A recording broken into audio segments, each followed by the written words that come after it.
Never think of those martyred in the cause of Allah as dead. In fact, they are alive with their Lord, well provided for, rejoicing in Allah's bounties and being delighted for those yet to join them. There will be no fear for them, nor will they grieve. The day of Uhud was a very difficult day for the Muslims. The fighting stopped, so their bodies were covered with wounds. What else did the enemies want? They were jumping with joy. The Jews were also celebrating. The hypocrites were also very happy. But the Muslims were still in high spirits. Because although the Muslims suffered a lot of casualties in this battle, the enemy was also deprived of what is called victory. On the way, Muhammad thought that the enemy might think that we had lost our courage and then attacked again. So he said to his companions, "Who is chasing the enemy?" Although the Muslims were covered with wounds at that time, they were full of faith. So, immediately 70 warriors submitted their names and a good group was ready. Among them were Abu Bakr and Zubair. Muhammad's fear turned out to be correct. Abu Sufyan went some distance, so he really thought that the work was left unfinished. Let's go back and attack Medina. Now how long will it take to conquer it? The Muslims have become completely lifeless. But then he realized that the Muslims are the same. They themselves are coming back to fight. So, now he decided to return to Mecca, knowing that he would lose the fight again and regret the victory he had won. Muhammad pursued him to Hamra al-Asad. Then he returned. This Hamra al-Asad is 8 miles from Medina. This strategy, this wisdom, this foresight, at what time? When Muhammad was exhausted, he was suffering from wounds. He was also tired of failure. Muhammad was satisfied with the Battle of Uhud. Many tribes betrayed Muhammad. Muhammad was forced to deal with them too. There were clashes in this regard. In some places, there was victory and a lot of booty was obtained. But in others, there was a great loss of lives. One incident is the most famous among them. It is also the most important in terms of its impact. That is, the incident of the exile of the tribe of Bani Nazir. This was a Jewish tribe. The beloved Prophet had a treaty with them, but they betrayed and plotted to kill Muhammad by deception. Finally, Muhammad found out and expelled them from the population of Medina. They were about to leave, but they became extremely angry with Muhammad. They set out to thwart Muhammad and started creating enthusiasm against him by going to the tribes. The Quraysh had threatened the Muslims while returning from the battlefield. They had come to their senses and said, "Muslims, next year we will face you again in Badr." That time had now come, but they did not have the courage. So they greatly regretted their words. Even if they didn't fight, it was also a cause of disgrace, because they were afraid of being disgraced and being talked about as a coward everywhere. So, they made a move. That is, they started sending their men among the Muslims to exaggerate the strength of the Quraysh and their army and equipment, so that fear and terror would spread among the Muslims, and then they would become discouraged by the fight. But when was Muhammad going to come to his words? So, Muhammad's community did not waver in the slightest. Muhammad remained firm in his resolve and decided that he had to reach the battlefield on that day, even if all the people left him. So, that day came and Muhammad headed for Badr with his companions. At that time, a market was also held there every year. Therefore, the companions also took some goods with them for trade. But when they reached there, the Quraysh had not come. Therefore, the brave Muslims stayed and waited for them. It was a fight of shame and disgrace, and the Quraysh had to keep their position anyway. Therefore, there was no choice but to fight. But there was also a risk of losing badly. So, their hearts were not satisfied in any way. Still, they braved it and moved forward for 2 days. Then their feet started swelling with fear, and it became impossible to move forward. Abu Sufyan was the commander of the army. He said, "Brothers, this is a year of drought. Fighting is done in prosperity. The best thing is that we return to Mecca Here I will go. Who would have stayed after the chief now? The entire army returned to Mecca. The beloved Prophet waited in the BDR for 8 days. The market was already set up in Badr, and the goods were also with them. The Muslims engaged in trade. God also blessed them abundantly. 8 days passed, but the Quraysh were nowhere to be found. Now Muhammad returned to Medina with his companions. On the way, there were talks about the enemy's cowardice. There were mentions of the low courage of the Quraysh, and thus their chests began to swell with gratitude. Involuntarily, praise would have flowed over tongues. The beloved Prophet came to Medina, and then started preaching with great enthusiasm. There were obstacles on the way, but Muhammad did not care and continued to work with full enthusiasm. Gradually, Islam spread throughout the Arabs, not only in the Arabs but also in Syria. The Quraysh had now surrendered to the Muslims. They were afraid of their strength and courage and understood that it would be a great task to confront them. But the chieftains of the Banu Nazir tribe went to the Quraysh. Among these chieftains were Hayy bin Akhtab and Salam bin Abi Hakik. These people arrived and roused the Quraysh again and incited them to fight Muhammad. They said, "What are you afraid of? We are with you. We will die only after killing Muhammad. We have come to make a covenant with you about this." Hearing this, a new enthusiasm arose in the Quraysh. A new enthusiasm was born and dormant emotions were awakened again.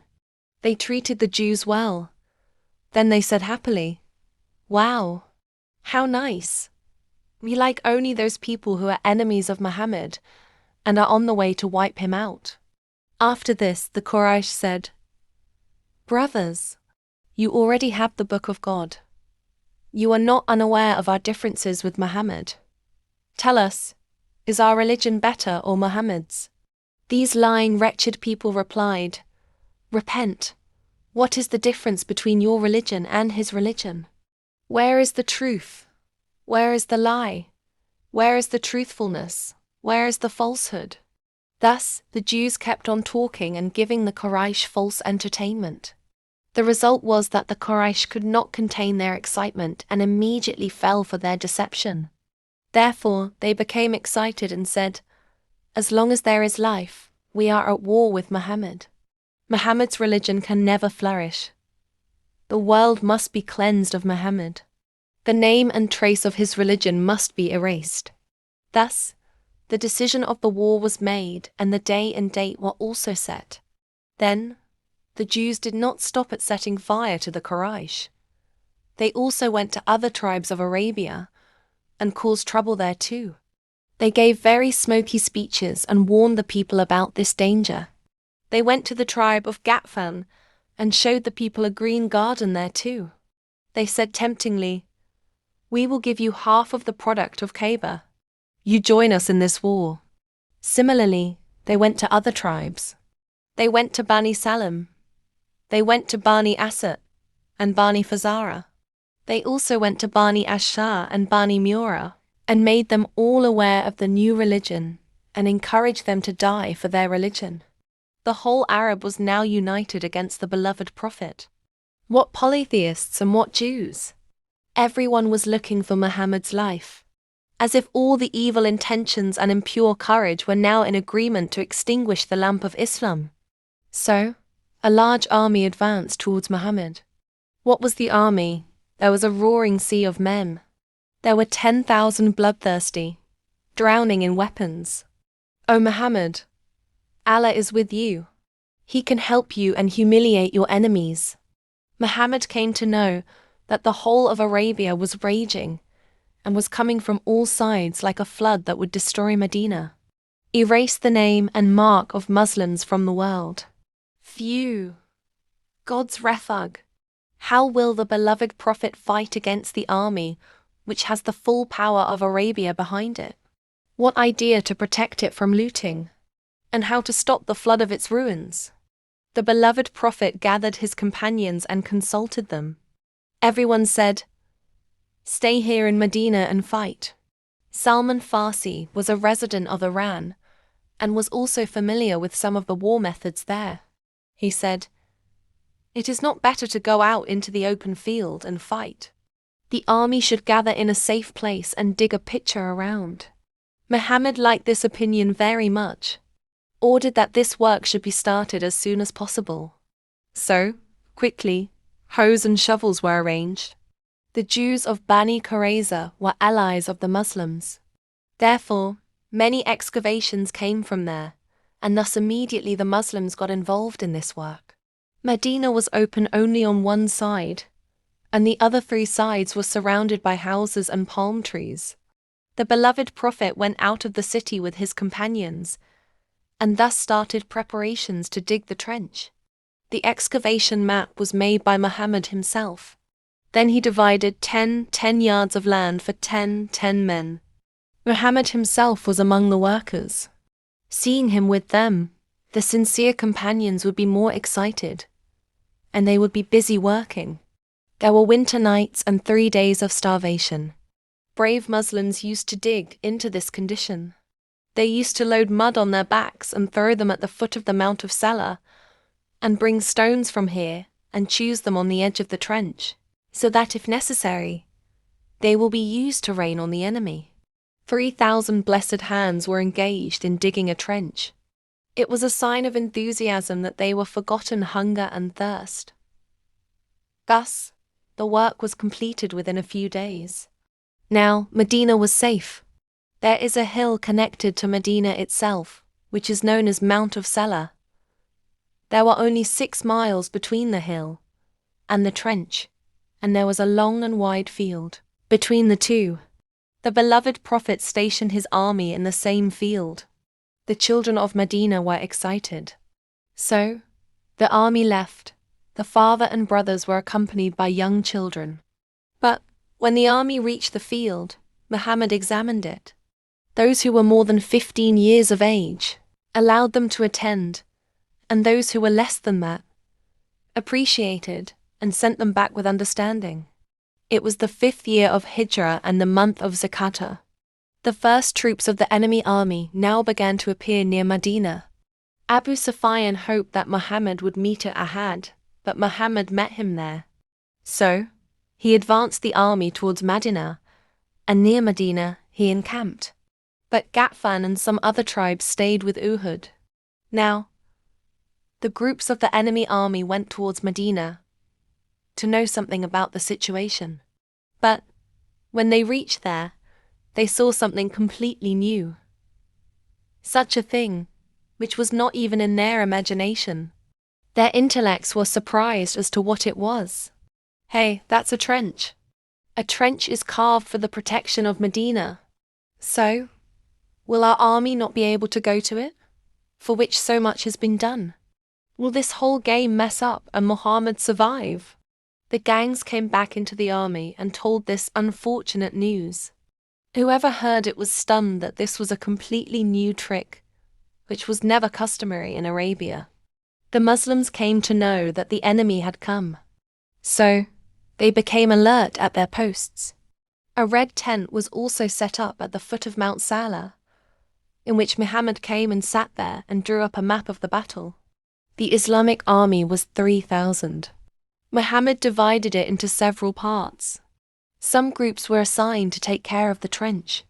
In the parts of the trench where there was more danger, some people were also placed in the front, and the rest of the army lined up against the enemy.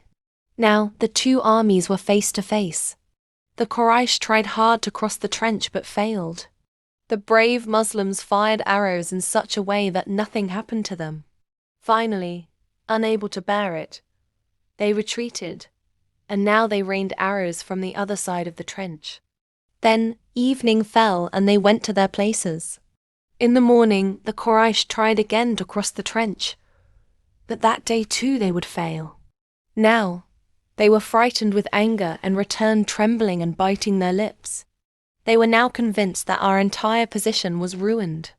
The wind and storm were so strong and the cold was so intense that bodies were being cut and blood was congealing in the veins. That is why they were furious with anger, continuous failure and the harshness of the weather. Apathy spread in the army. Everyone was saying, "How can Muhammad be controlled now?" Hayy bin Akhtab saw this situation and was very scared. He had tried tirelessly to gather an army and had made all the arrangements through many difficulties. So, he was alarmed and started thinking, if apathy spreads in the army like this and the soldiers' morale is low, what will happen? Then all the effort will be wasted. Something must be done immediately for this. So he ran to Abu Sufyan and said to him, "My people, the Qurayza, are also with you, and you know their strength." Abu Sufyan said, "Then, don't delay. Run quickly and tell them to break the treaty with Muhammad." Now, Hayy quickly rushed towards the Qurayza to somehow trick them, to prepare them for treachery and to join with them. The chief of the Qurayza felt it. So, they immediately closed the gate of the fort and did not even allow Hayy to meet him, because he realized as to why Hayy was coming. When Hayy arrived, he shouted and swore to open the door. To arouse his enthusiasm, he also said, "I know why you have closed the door. You are afraid that I may not share the cup." Hearing this, Ka'b became jealous and opened the door. Hayy said, "O Ka'b, look, I have brought you great honor and fame. I have brought an ocean of armies, a roaring ocean. Look, the whole of Arabia has come.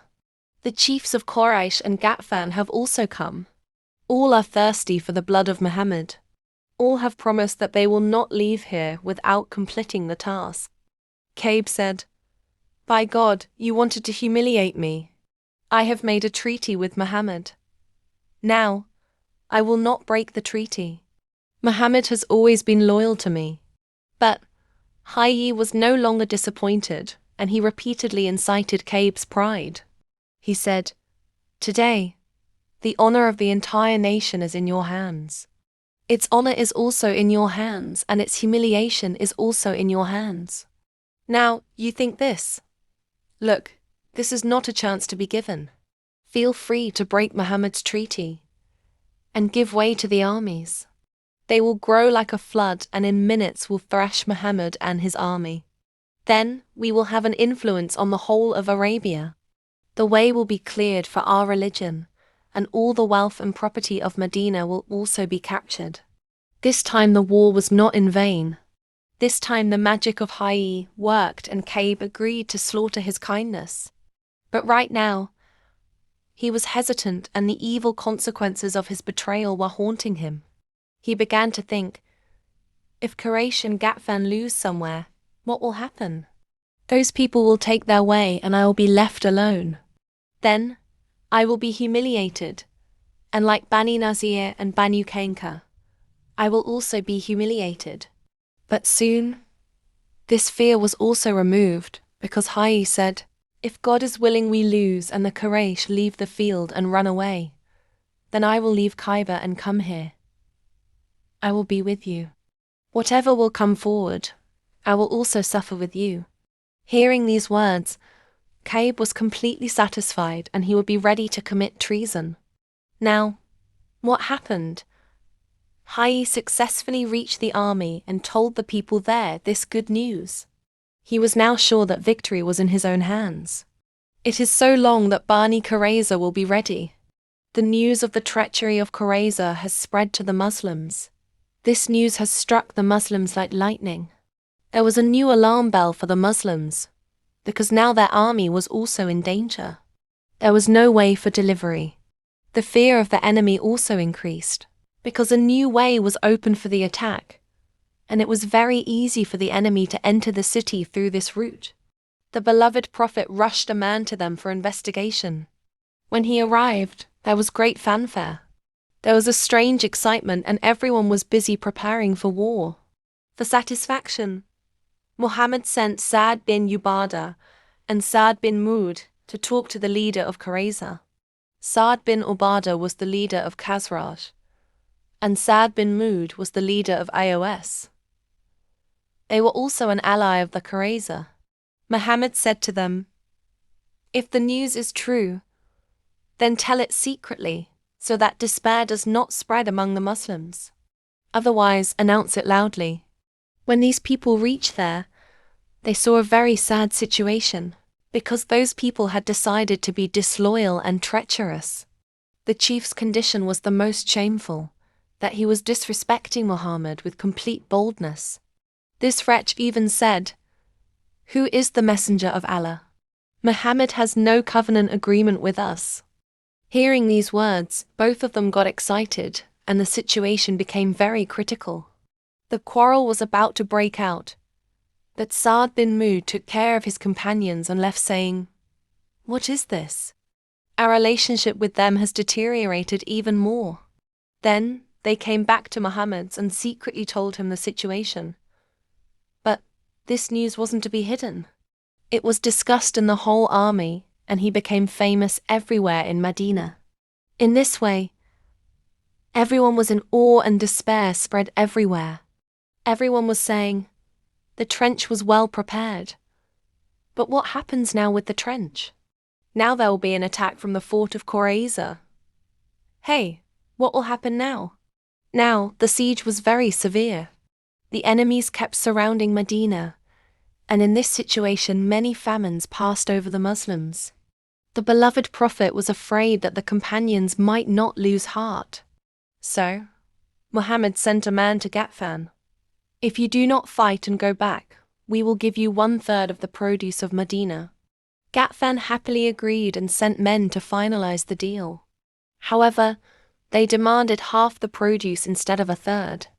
All this was happening, but Abu Sufyan was completely unaware of these things. Ghatfan demanded half the produce, so Muhammad called Sa'd bin Mu'adh and Sa'd bin Ubadah and consulted with them.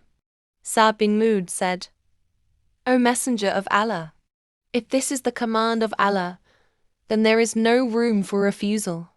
If it is your wish, then I accept it. And if this intention is from our opinion, then may I ask for something?" Muhammad said, "I am doing this for you people, because I thought that in this way the pressure of the enemy will be reduced." Sa'd bin Mu'adh said, "O Messenger of Allah, when we were disbelievers, no one could take anything from us, and now, with your blessing, our status has been elevated. O Messenger of Allah, for them, all we have now is the sword." The beloved Prophet saw this courage, so he was satisfied. So, Muhammad abandoned the idea of a treaty with Ghatfan, and their men returned.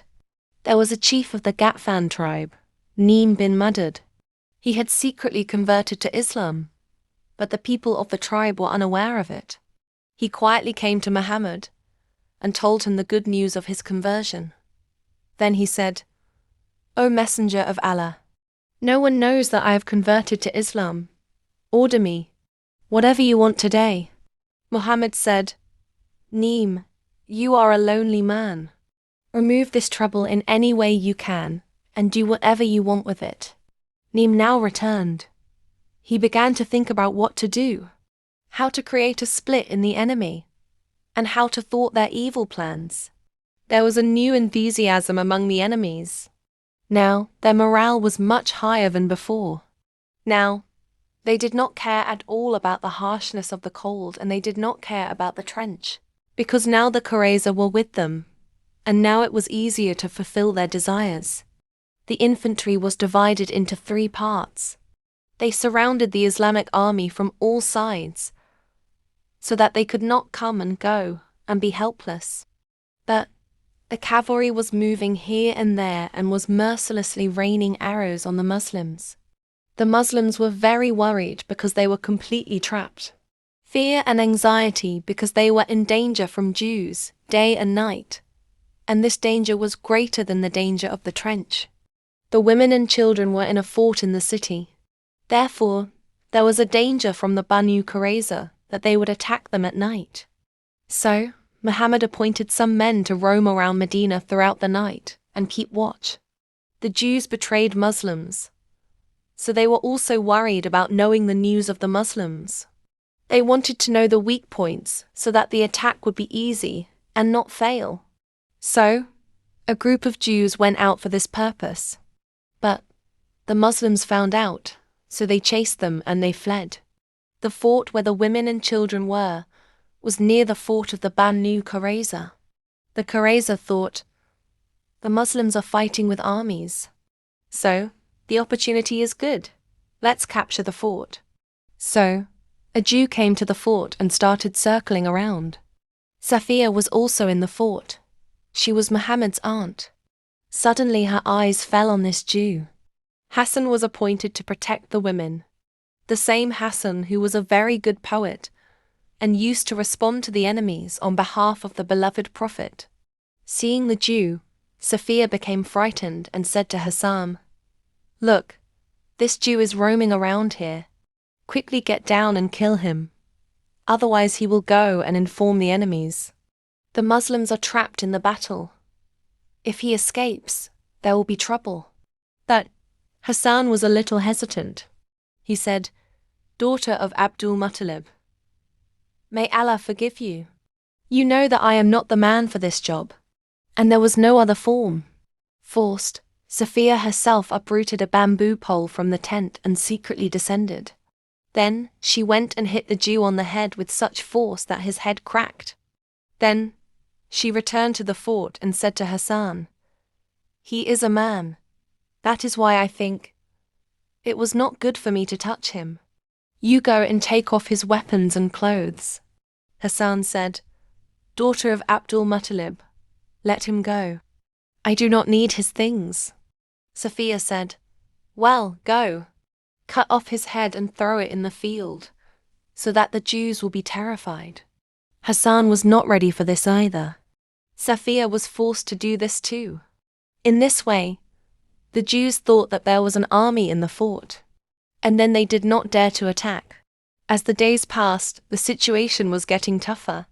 Just imagine, starvation upon starvation. Then sleeping at night was forbidden. And then the fear of death at every moment. There were also hypocrites in the Islamic army. Where could they hide in such a situation?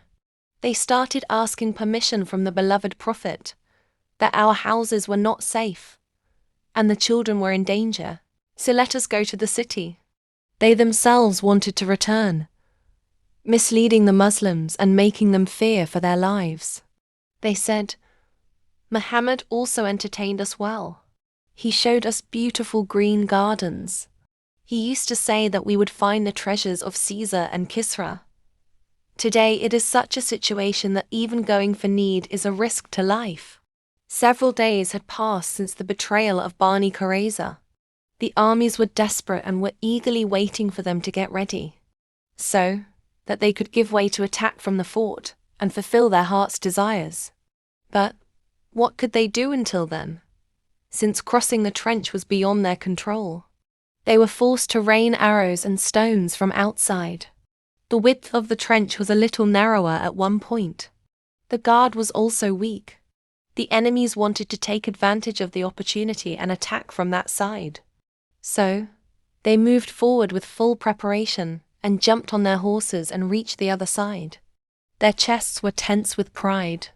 Among them were Abu Jahl's son, Akramah and Zara, and the most famous brave man of Arabia, Amr bin Abdud. He was considered equal to 1,000 horsemen. He was the first to step forward and called out, "Who is coming to the contest?" Ali stood up and said, "Me." But the beloved Prophet stopped him.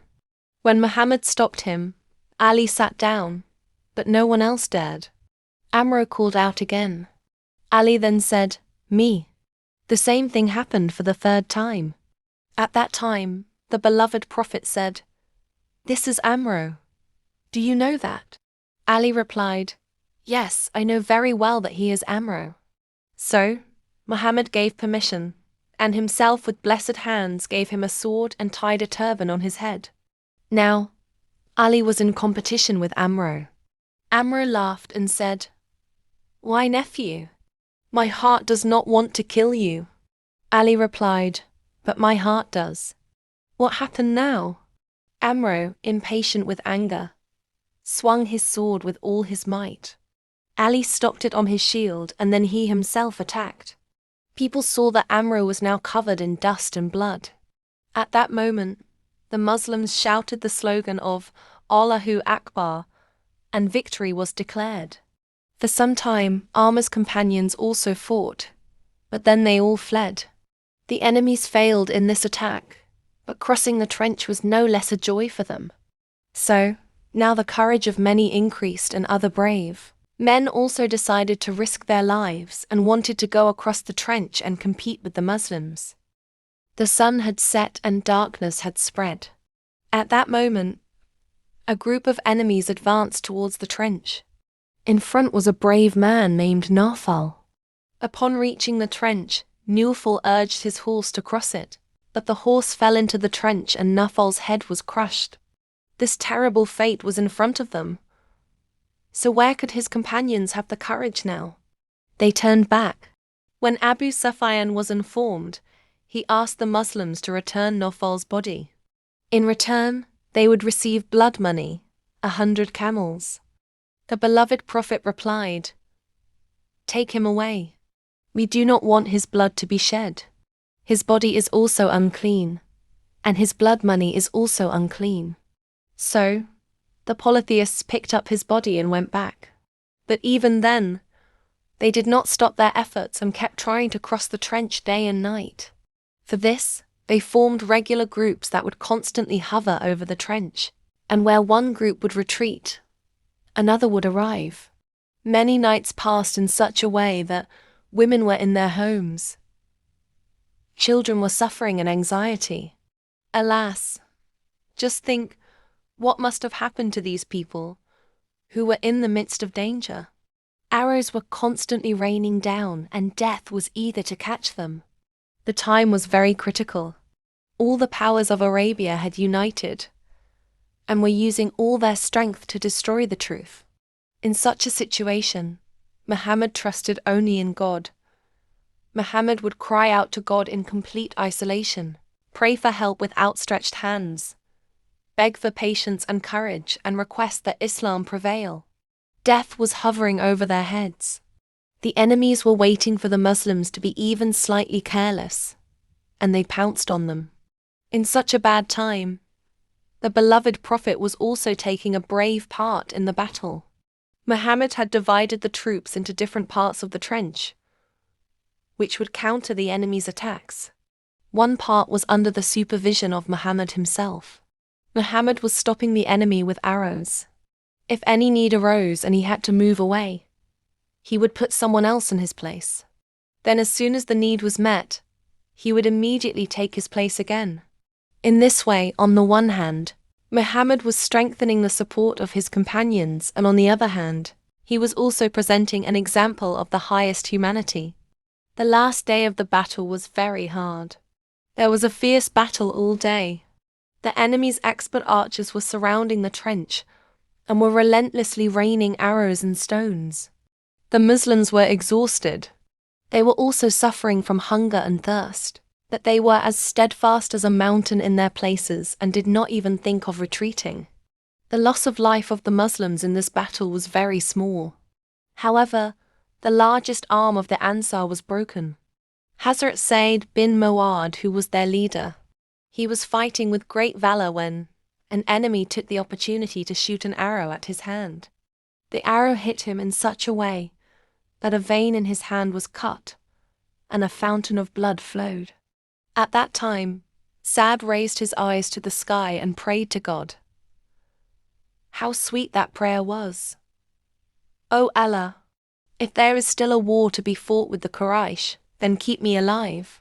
I do not desire to fight anyone more than the people who have denied your messenger and driven him from his home.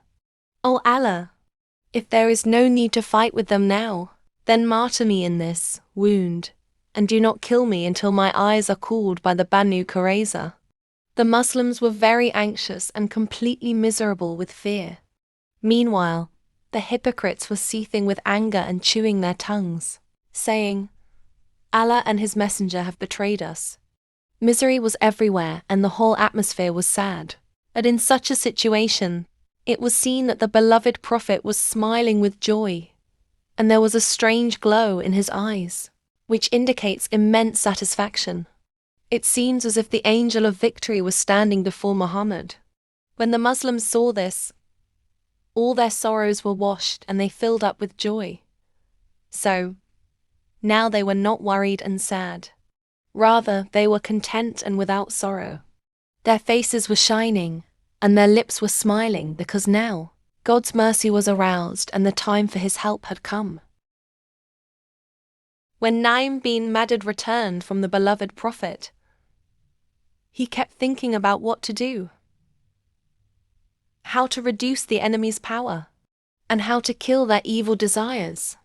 He kept thinking and thinking, until his mind decided, if you want to defeat the enemy, then create a division among them. There is no better strategy than this.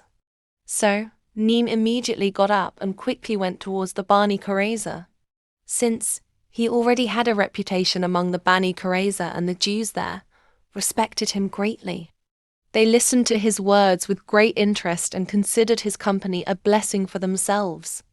Therefore, when Naim reached there, the people welcomed him very warmly and seated him with great respect. Then, all the Jewish leaders gathered around Naim and started enjoying his words. Naim kept talking here and there for some time. Then he came to his point and said, "My friends, you know how much I love this tribe and especially how much I love you people." "Yes, yes, we know you very well." Naim said, "You people broke the agreement with Muhammad and joined the Quraysh and Ghatfan, but you also thought about the end. If you win, then what good will it do? But if you lose, then what will happen then? Those people will go their own way and you will be left here completely alone. And Muhammad will deal with you alone. Now, think for yourself how badly you will be trapped at that time. You will be in a worse situation than the Bani Kanuka and Bani Nazir." The people asked eagerly, "Then what should be done?" "Brother," Naim said, "brothers, I think that first you should take some men from the Quraysh as hostages, then support them. Then the men should also be of high families. In this way, you will also be satisfied, and those people will not even think about returning until they kill Muhammad." On hearing this, the people jumped up with joy and said, "Wow, Brother Naim, your opinion is very good. We will do so." Naim said, "Okay, now I am leaving, but look, these things are not to be told to anyone else." The people said, "No, no, Brother Naim. You should be calm. Why should we tell anyone else?" After this, Naim left there, but those people continued to praise Naim for a long time, saying how many secrets Naim had told and how much he cared for us. After this, Naim reached Abu Sufyan. Other leaders of the Quraysh were also present there. Naim said, "Brothers, you know how much I love you. I have come to know one thing, which I consider necessary to inform you too, so that you may be alert." Hearing this, everyone became impatient and said, "Brother Naim, what is that?" Naim said, "I have come to know that the Bani Qurayza have been regretting breaking the agreement with Muhammad. So they have requested Muhammad to agree with them. We will give you some men from Qurayza and Ghatafan. Those men will not be ordinary, they will be from high families. You will kill them. So look, brothers, be careful. If they ask for men by some trick, do not give them." Saying this, Naim left. While leaving, the Qurayshi chiefs also thanked him profusely. Then from there, Naim reached Ghatfan, and here too, he said the same things that he had said to the Quraysh. The people of Quraysh and Ghatfan were very worried by Naim's words. So, all the chiefs gathered and started thinking, what should be done about the Bani Qurayza? On this occasion, people had different opinions, but in the end, it was decided that some of the chiefs of both the tribes should go and say to them, "Brothers, we have been here for a long time. We cannot stay any longer. Therefore, a decision must be made. As soon as possible, you people should also gather, and all of you should make a strong attack together." In this way, the delegation of Quraysh and Ghatfan reached Qurayza and told them these things. Qurayza said, "Tomorrow is Saturday, and we cannot fight on Saturday. So choose another day." "Yes, there is one more thing. We will support you only if you keep some men with us, so that we may be assured that if Muhammad starts winning, you won't leave us and run away." Quraysh and Ghatfan no longer had the slightest doubt in Neen's words. They were convinced that Qurayza's intentions were truly evil. Meanwhile, these people refused to pledge their men, so Qurayza also did not doubt Neen's words. Thus, a rift arose between the two, and the enemy was deprived of such a great force. As the days passed, the enemies were losing courage. It was not an easy task to provide food to 10,000 soldiers. Then, there was a rift between them, and their harmony was rapidly ending. It was also cold. Their bodies were being cut in the open field. By God's grace, one night during those days, a strong wind arose and heavy rain began. Thus, in a short time, the weather changed completely. Thunder, lightning, and strong gusts of wind. The hearts of the enemies were breaking, so they ran towards their tents in a hurry. But the winds showed no mercy, grew stronger, and their terror increased. Even the ropes of the tents were torn apart. All the equipment was scattered, and the food pots were overturned on the stoves. Then, not only winds, along with the torment of sand and pebbles. Thus the eyes of the enemies were blinded, and their hearts trembled.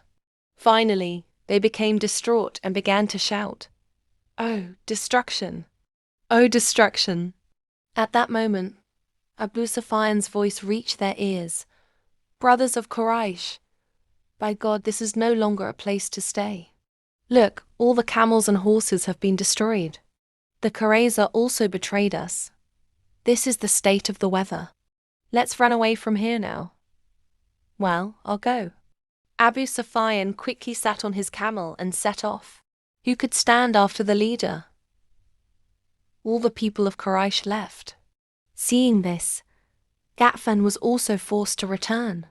In this way, the horizon of Medina became clear after being covered in dust for 22 days. Saturday came. It could have been the day of the enemy's great attack. But when it was seen, the place was completely deserted, and the winds had not left the slightest trace of them. And Allah drove back the disbelievers in their rage, totally empty-handed. And Allah spared the believers from fighting. The Messenger of God now returned to Medina. At the same time, he also said to his companions, "Now the Quraysh will not come to fight you. Now you will go and fight them." Then, the next day, Muhammad announced, "Everyone, go and pray the afternoon prayer in Bani Qurayza." The Muslims were exhausted, but they did not care about the delay, and as soon as they received the order, they set off towards the Bani Qurayza. They were eager for joy.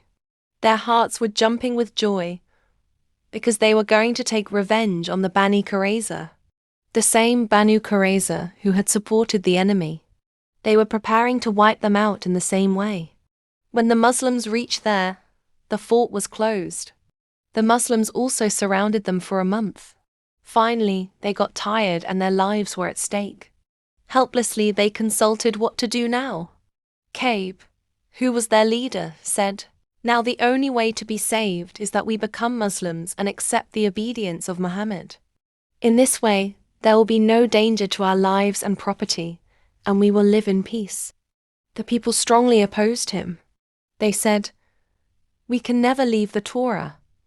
Everything is possible, but this is not possible." Ka'b said, "Then let us kill our wives and children, and then go out with swords and fight the Muslims. If we are all killed, there will be no sorrow, and if we win, then we will take other wives. In a few days, we will have children again." The Jews were not ready for this either. Everyone said, "Kill these poor people, then what will be the point of living?" Thus, different opinions emerged. Then, finally it was decided, Muhammad should be asked to allow us to go to Syria. This is what happened to Bani Kanuka and Bani Nazir.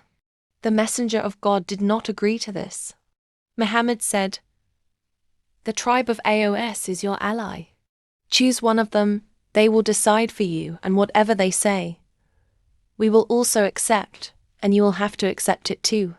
So, they agreed to it, and unfortunately their eyes fell on Sa'd bin Mu'adh. Thus Sa'd made his decision. It was, those who are capable of fighting, they should be killed. The women and children should be taken prisoner, and the property and goods should be distributed among the Muslims. When Muhammad heard this decision, he said, "Sa'd, this is also the decision of God." So pits were dug in Medina. Then, little by little, the Jews were taken there and their necks were cut off. Then, they were thrown into the same pits. The first one to be cut off was Hayy. Thus, the eyes of Sa'd bin Mu'adh became cold, and he saw the bad fate of Bani Qurayza. Then, he did not stay long and he was martyred by this wound.